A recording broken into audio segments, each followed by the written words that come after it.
First of all, for those of you who don't know me, my name is Gordon. I'm the founder of Wheel and Anchor.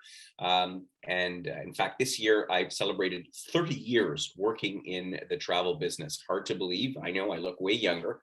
I spent much of my time in this business coordinating trips for other travel companies. So I was a partner in a tour wholesale company, and we organized trips for travel agencies and group operators and clubs and even corporations all across Canada. And so I did that for the better part of my career. And a few years ago, I started Wheel and Anchor, and the whole idea behind it was that my most favorite and best experiences is actually in traveling with people who have a passion for discovering the world, and doing it in a way where you get to really take time to meet other people along the way. And it's this like-minded view of travel, the way we think about it, that is what is, as I say, most fulfilling for me, and is really what the mantra, the mission, if you will, of Wheel and Anchor, which is to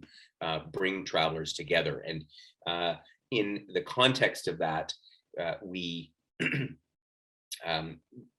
my goal is that we all become well traveled, and I know I harp on this every time, but I think that well traveled is about taking time to experience a place and get to know the people, and having time to just sit and have a cup of coffee in a cafe, and really understand sort of what life is like in other parts of the world. And that's my definition of well traveled. And our trips are designed to have you have that experience. And in the meantime as well, you become connected to all the people along the way, not only the other travelers from Canada, but also, of course, to our wonderful guides and partners and the people that help us facilitate these experiences overseas, and just the people that you meet along the way. And it, in fact, reminds me of a story in particular with a group of us that were in Japan. This is going back almost 3 years ago now. I have to put everything now soon into pre-COVID and post-COVID. This is certainly well before COVID. We were all in Japan. And I remember on this trip, or in the time leading up to this trip, I had gotten feedback from a few of the members, because they looked at the itinerary and they'd said, "Oh, we see you have this shrine, but we really think that we should go to the Inari shrine in Kyoto." And one of the things that I pride myself on is, delivering the experience that our members want. And so we looked at the program and I said, that's a good point. We should be doing this other shrine. And so we, excuse me, I caught a bit of a cold, and it's not COVID, I promise. We changed the itinerary literally on the fly, and we went over and visited this Inari shrine, and it was truly worth every minute. And so this is part of the experience that we do, is that we try to make the experience of travel not just working off an agenda or off a schedule, but rather have a little bit of adventure, a little bit of experiencing the unknown and the surprise. So that's what we're all about at Wheel and Anchor. Joining me on the webinar today is Paula Zarnik, who many of you will have spoken with in the past. She is our senior trip specialist. Big wave from Paula. And in the background, Joel Curry, who is our co-founder and provides technical support and does a lot of our preparing all these webinars and stuff for us. So today's agenda, as usual, is all about those of you who are interested in finding out about South America, what it's like there. I'm here to be your guide and take you on this journey through Argentina and Chile that we're planning to do in March and April of 2023. So first of all, looking at the map of our program, this program, as I say, is focused on Buenos Aires and then Santiago, and then we have an extension program to Easter Island, which I know that some of our members have been asking for. So we'll start with 5 nights in Buenos Aires. Why 5? Because I think you could spend weeks in Buenos Aires. It's a city that has so much to offer, and there's so much to discover, but 5 nights gives us a sufficient amount of time to see the city center, have free time, as well as to see a little bit of the outskirts and go across the Rio de la Plata to Colonia del Sacramento, which is a beautiful town in Uruguay. So we actually get 3 countries on this trip. We'll then fly over to Mendoza, which is in the heart of wine country in Argentina, in the foothills of the Andes. Spend a few days there, cross over the Andes by private vehicle. And this is an experience in and of itself, because we pass by the highest mountain in the Americas, the Aconcagua. And then we do the final leg of our trip in Santiago, visiting the coastal cities of Valparaiso and Viña del Mar. So let me give you now the day-by-day rundown of what we're going to see on this trip. First of all, we're going to head to Buenos Aires. And one of the things, I'll talk about it a little bit at the end, but at the moment, Air Canada used to be flying directly to Santiago and to Buenos Aires. At the moment, those services are suspended, but I expect in the course of the next few months that they will be resumed once we sort of get a little further along the road on this pandemic. We're making good progress. So we'll fly down to Buenos Aires, where we will typically arrive in the morning. So it's usually a night flight out of Toronto, and then you arrive sort of midday or early afternoon in Buenos Aires. And when we get into Buenos Aires, you'll already get a sense of how big this city is. It's well over 10 million people. It's a huge sprawl. When you fly in with the airplane, you cross the Rio de la Plata, which looks more like an ocean than a river. And then you come in over the city, and again, you get a sense of the vastness of it. And we're going to be staying right in one of the neighborhoods of Buenos Aires. And Buenos Aires is really a city of neighborhoods. And this is what I find it particularly special. And of course, every city has neighborhoods in it, but Buenos Aires really celebrates those neighborhoods. And we're going to be staying in Recoleta. And Recoleta is most famous for the Recoleta Cemetery, which is, of course, where Evita, one of the first ladies of Argentina, is buried. And it's sort of a, how should we say, a bit of a prestigious area of town. And you'll see that by all of the beautiful apartments and mansions that have been built in the area. So the thing, again, that I like about Buenos Aires too, and every time I've been, is that you can really stroll around. And so, we'll have flown down. It's basically in the same time zone, so you don't have any jet lag. But you'll probably want to take a few hours nap, and then we'll go out and we'll just wander a bit through this beautiful neighborhood of Recoleta. You'll get your first taste of what Buenos Aires is all about: the parks, the tree-lined streets, the cobblestones. It'll make you feel a little bit like it's this hybrid of Europe, old world Europe, and Latin America. And at the same time, there's also a lot of modern buildings. So, and we'll do a welcome dinner that night. I try not to overdo it the first night after we've had a long journey, but at the same time, it's nice to get together, get to know all of the other people on the trip, and then before we sort of dive into our daily experience. And so we will obviously do a half day, or a little bit more than a half day tour, visiting some of the highlights of Buenos Aires. Like, for example, here, this is the square of Casa Rosada. Actually, this picture is taken from Casa Rosada. It's the pink presidential palace. I think it must be one of the only pink ones in the world. This is looking back towards the, I believe that's the justice buildings in the background there. And we'll go around in visiting some of these neighborhoods, so you get a sense of where you might want to return to during your free time, or just to give you a flavor of the city and the different parts of it. We'll visit San Telmo, which is the home of tango, with its colorful, very odd shaped buildings. And you wander through this neighborhood and you'll see tango music, and you'll see the schools, and you'll see this going on a regular basis. We'll go into Puerto Madero, which is it used to be the port area. I remember the first time I went to Buenos Aires, I can't even remember when, 25 years ago.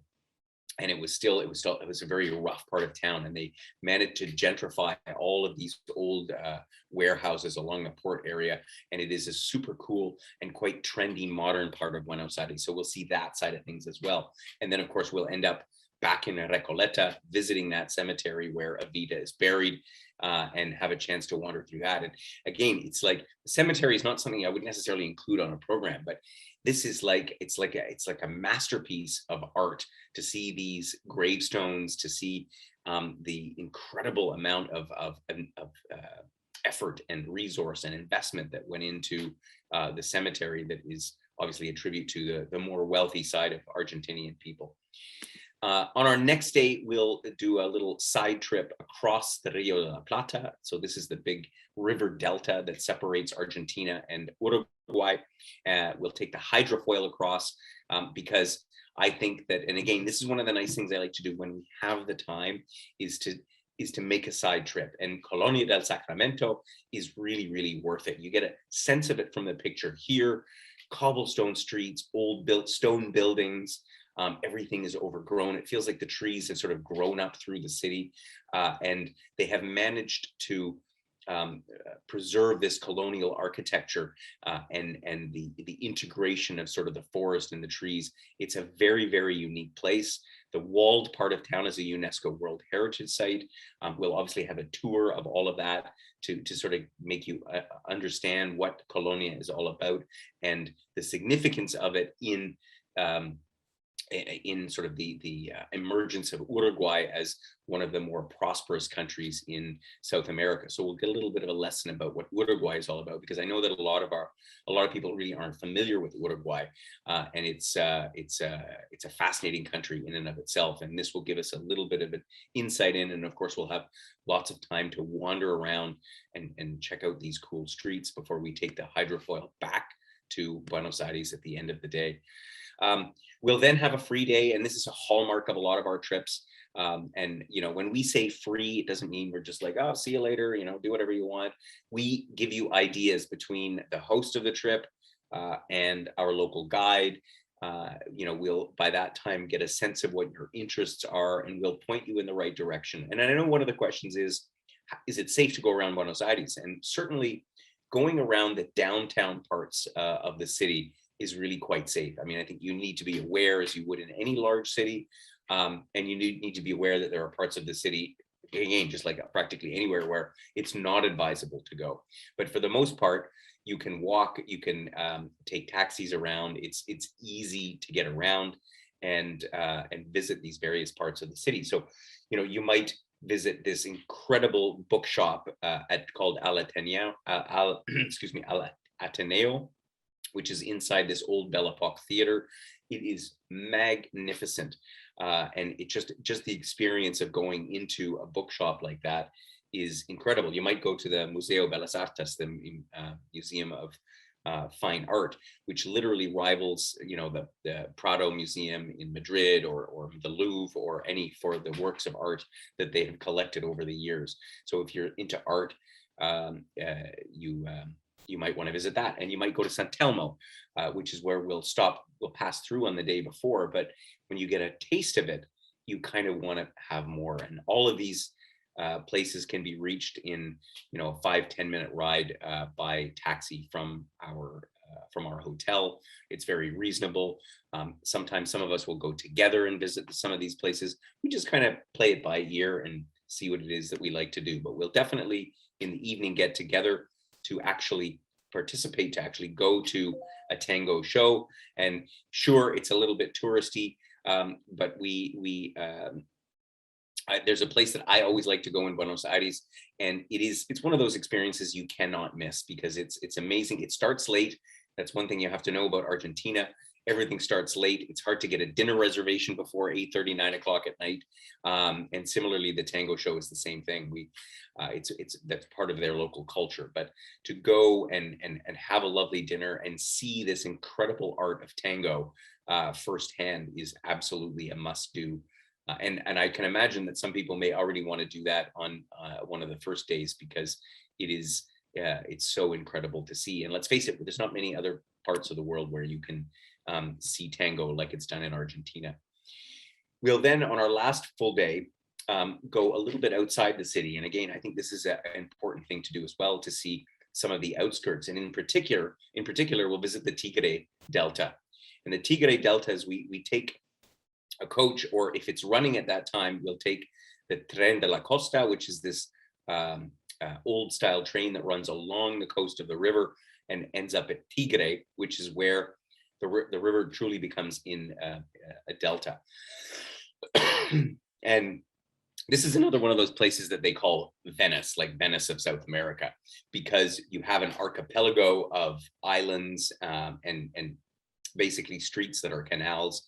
And it's where Locals often have their summer residences, their their weekend places, but they've also got little sort of towns. It's really quite fascinating because it's quite a departure, even though it's still within the greater Buenos Aires agglomeration, if you will.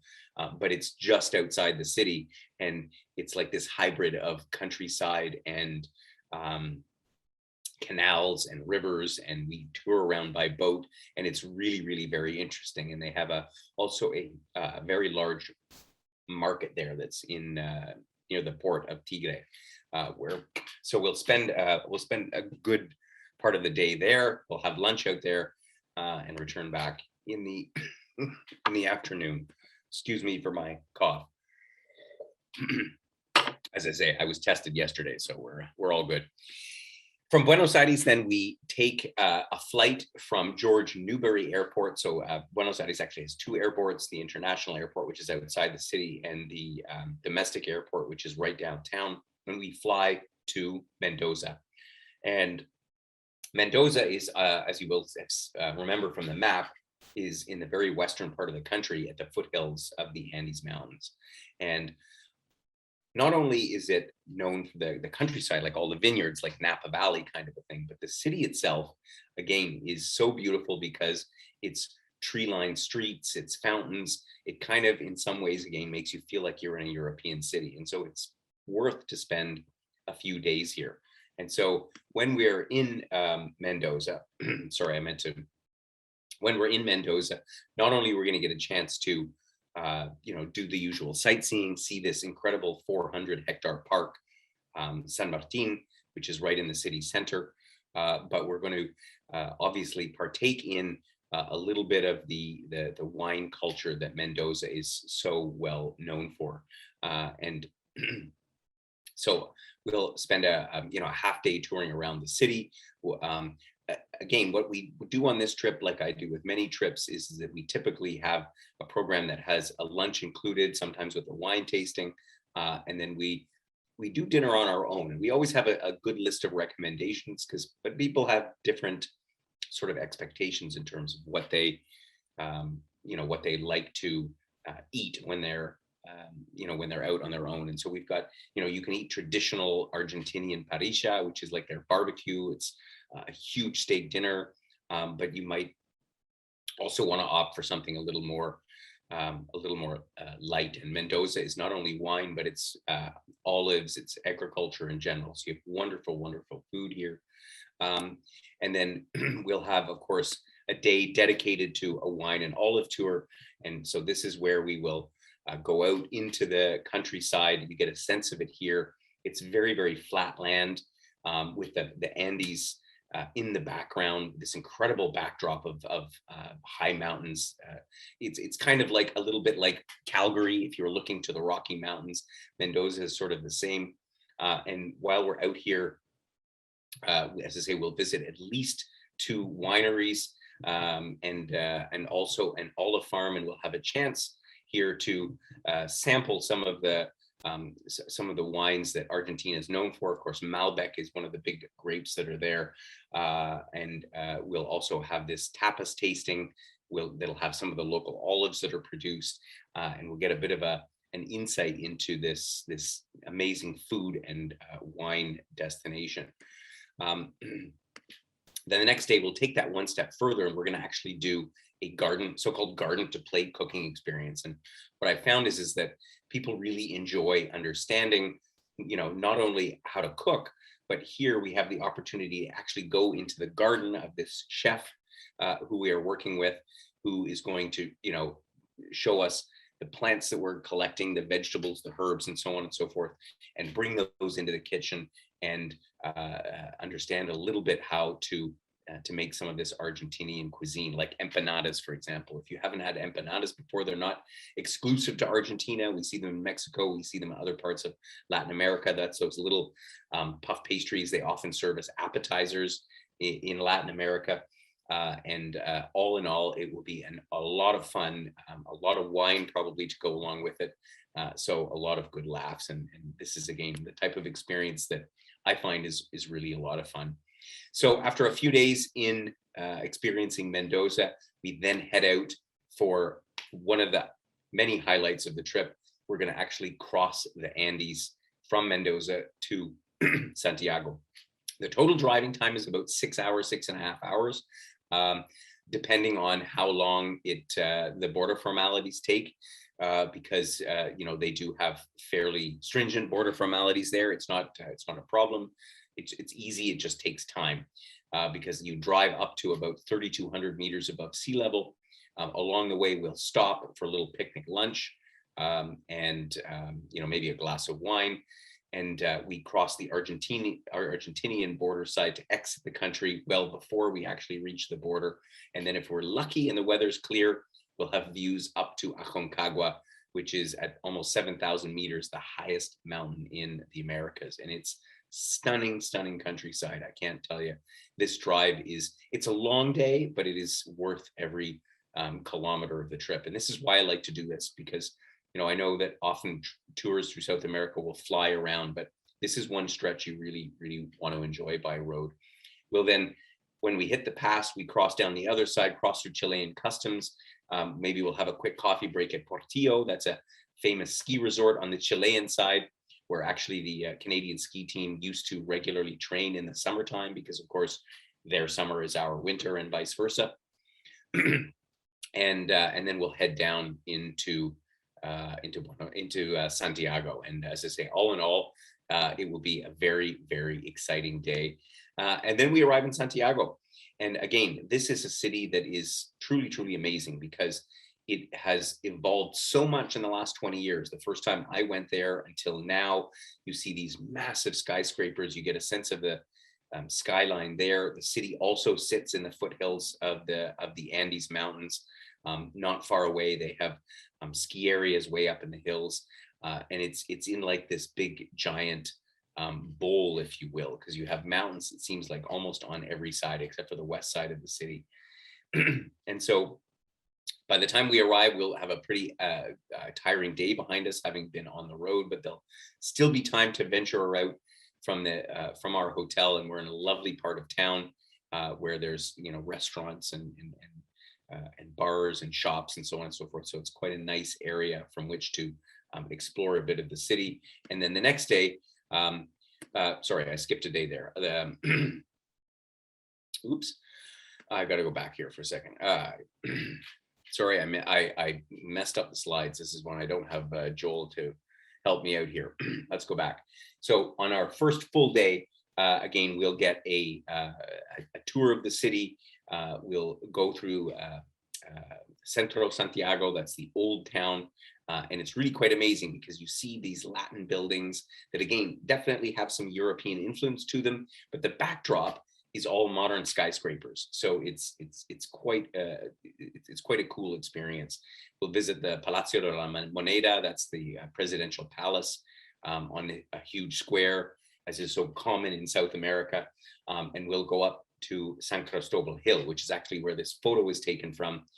This is the hill in the center of the city where they have a statue of Christ, much like the one in Rio de Janeiro in Brazil, Christ the Redeemer, a huge statue that overlooks the city, and from where you have a vista much like the one that you see here. So it'll be a terrific day, but there'll be time again in the afternoon to explore some more of the city on your own. And Santiago has many things to do. That's why we, of course, again, allow for a free day. You might want to take a ride up the cable car to get some more vistas of the city and the Andes around. They have a fascinating human rights museum that explores the history of the country during the Pinochet era. Pinochet was a dictator, as many of you will recall, because it was within our lifetime, who ruled the country for 17 years with quite an iron fist. And there were a lot of bad things that happened, but it's fascinating to understand and get some insight into that. For those that are more literary oriented, the famous poet Pablo Neruda originated from Chile, and there's a wonderful museum, La Choscona, which was his home, where you can get a little bit more information about what his life was all about and what he dedicated his poetry to. So lots to do on a free day in Santiago. And you might just want to hang out at Mercado Central, which is the central market. And this is what I find, it generally tends to be a favorite among our members. Markets are terrific, and they are here as good in South America as you'll find anywhere throughout Europe. So you can go and try all kinds of different Chilean food, and of course wine, because Chile is equally as celebrated for wine as Argentina is. And you find everything right in the center of the city, not far from our hotel at Mercado Central. We'll then head out for a full day trip to the coast. So we're heading out to the Pacific coast now. Buenos Aires is close to the Atlantic coast, Santiago obviously on the Pacific coast. And we will hit two towns, Viña del Mar and Valparaíso. Viña del Mar is a garden city. It's known as the city of gardens, and is known across South America. People come from a long way to see this, all of the gardens that are literally strewn all across the city. And it's a very, very quaint little town. And in the afternoon, we will take in Valparaíso, which is a port city, but you get a flavor of it here with all the colorful buildings. And it's perhaps best known as having the oldest funicular in the world. I think there's 17 of them, if I'm not mistaken. And these funiculars, we have the chance, we'll ride up one or two, are quite old, still well maintained, and they are a UNESCO World Heritage Site in and of themselves. And so it's really kind of fun because Valparaíso is like part of the city's on a plateau, which is why they had to have all of these funiculars to be able to access the different parts of the city. In Valparaíso, for any of our members that are interested in continuing on, this trip overlaps with our Pacific South America trip. So you can do the Crossing the Andes trip and then join our expedition cruise, which leaves from Valparaíso on this day and goes all the way up the coast of South America to ending up in Costa Rica. So that these two trips coincide, and if you're in Valparaíso, you are in the place where the expedition departs from. And after that, of course, we will head back to Santiago and have our last overnight, and then the Crossing the Andes trip ends at that point. And for those that are interested, we have put together, although we're still finalizing a few of the details, an extension to Easter Island, because I know that many people had asked about it. I have not managed to get there myself because Easter Island is a little bit out of the way, to say the least. Excuse me. Easter Island is about 3,700 kilometers to the west of the Chilean coast. So it's out there in the middle of the Pacific Ocean, but it, of course, is known for the moais, these stone statues that when you see the picture in a minute, you'll instantly be familiar with them. So our program will be a 3-night extension where we will stay in this wonderful hotel lodge that is very close to the principal settlement city on Easter Island, which is otherwise known as Rapa Nui. And then Nayara Hangaroa is quite a great lodge. And we picked this one specifically because they've designed it and built it using the natural materials, the volcanic stone. The bathtub is made out of volcanic clay. You can see the petrified trees there. It's really a very, very unique and comfortable property, and well situated relative to the park and the various excursions that we'll do while we're on Easter Island. So of course, Easter Island is known for the moai, these statues. There's almost 700 of them in total. And part of our program there will have as many as 4 excursions. So 2 times 2 half-day excursions. You can choose, by the way, at the hotel, excuse me, the excursions that you want to do. In particular, we'll see the Anthropological Museum, where the studies were originally carried out on the history and of these statues and the Polynesians that came to Easter Island to create them. We'll visit the village of Hangaroa, where we get to see what day-to-day life for the Easter Island inhabitants was. We'll, of course, go to the quarry Taraimwai, which is where the statues were actually carved out of this local stone. And you'll see almost 400 of them in different stages of construction. So there's really quite a lot to see in Easter Island. We'll also have a chance to head up to the volcano, the Ranocao volcano, to go up to the crater, because as I say, this is of course a volcanic island, and we'll go to the arrival points of the Polynesian sailors, and you get a good sense of it in this picture here. Like in Polynesia itself, which is still several thousand kilometers even further to the west, it is beautiful white sand and blue waters, and so undoubtedly a swim will be in order. And so this will be a wonderful little experience for those that are keen to tick Easter Island off the bucket list, as it were. So let me summarize the details of the program, and we're going to send out the brochure, which we've just completed, together with a replay of this webinar by tomorrow. So you'll get all of the detailed information, but I'll just give you the rundown of it now. The main program itself, that's basically 2 weeks in Argentina and Chile. You can see the price points here in Canadian dollars, of course. All of the details, the inclusions, you can read about in the program, but of course, as usual, this is accommodation. We picked out some very nice hotels, 5-star hotels in all locations, because having been to this part of the world many times, you pretty much need to stay in 5-star hotels to get the standard of accommodation that we're looking for. And so they are quite nice properties and well situated in both Buenos Aires and Santiago, and Mendoza, of course. And then we have all of our sightseeing, usually at least 2 meals a day, and of course all of the gratuities and all the other details are taken care of typically. And the only thing that is extra, of course, are the flights. And as I say, the flight routings are still not fully back operational as they were before COVID, but I'm sure they will be soon. But I do expect that they'll be in and around the $1,000 to $1,300 or a little bit more if you're coming from the West Coast. And again, hopefully those nonstop routes from Toronto will be available. And coming from the West Coast, we have some decent connections via the US.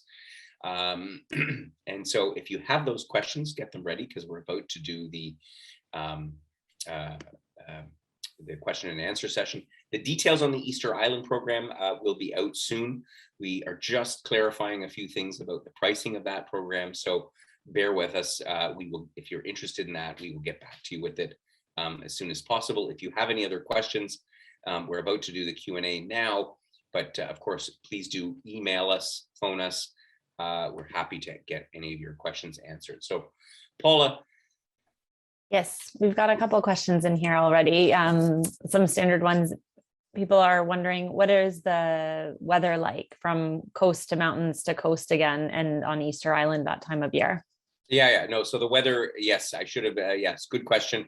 So this is basically the end of summer going into fall, because of course their seasons are reversed. So Buenos Aires and Santiago will be warm, but not too warm.